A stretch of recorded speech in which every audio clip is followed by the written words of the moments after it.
Purihin natin si Allah subhanahu wa ta'ala sapagkat binilang niya tayo sa mga kanyang pinarangalan bilang maging mga Muslim. Binilang tayo ni Allah subhanahu wa ta'ala sa napakaraming nilalang tao dito sa mundo, ay iilan lamang tayo na pinangarangalangan ni Allah subhanahu wa ta'ala na mapabilang sa tinatawag na mga mananampalataya. Sabi ni Allah subhanahu wa ta'ala sa isang aya ng Quran, "Al-yawma akmaltu lakum dinakum wa atmamtu alaykum ni'mati wa raditu lakumul Islam dinan."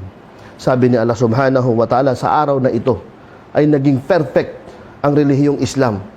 At binuhos ni Allah subhanahu wa ta'ala ang kanyang ni'ma, ang kanyang biyaya, at pinili ang Islam bilang ating relihiyon. Si Allah subhanahu wa ta'ala mismo ang pumili ng tunay na relihiyon para sa kanyang mga nilalang at pinarangalan niya ang mga Muslim na mapabibilang dito. Kaya nga sabi sa isang aya ng Quran, "Inna ad-dina indallahil Islam."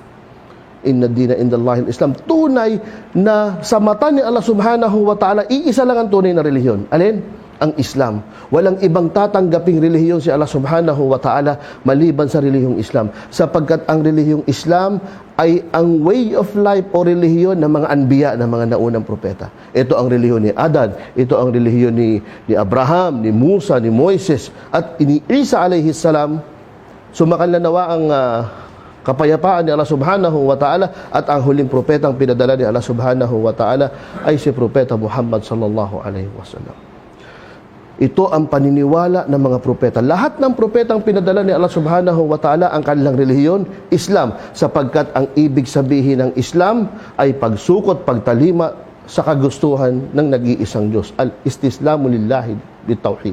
Sabi ng mga ulama, ang Islam anya daw ang isuko mo, yung sarili mo, kay Allah subhanahu wa ta'ala sa paniniwala ng tawhid o kaisahan ni Allah subhanahu wa ta'ala. Kaya pag ikaw sa dami ng tao sa mundo at ibinilang ka niya bilang isang Muslim, nagsyahada ka, naging isang Muslim ka, ay pinarangalan ka ni Allah subhanahu wa ta'ala. Binigyan ka ng honor ni Allah subhanahu wa ta'ala na mapabilang dito sa relihiyong ito na pinagbilangan ng lahat ng mga propeta. Kaya nga sabi nila, ibibigay sa iyo ni Allah ang pinakamalaking honor.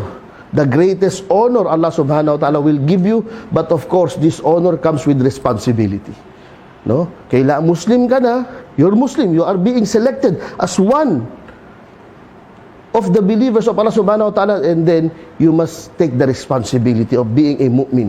Bilang isang mananampalataya, kailangan kunin mo yung responsibilities din. Wala yung ibig sabihin na honor lang, tinawag ka lang Muslim, din wala na. Hindi, you must carry the responsibilities. Sabi pa ni Allah subhanahu wa ta'ala, "Kuntum khayra ummatin ukhrijat linnas."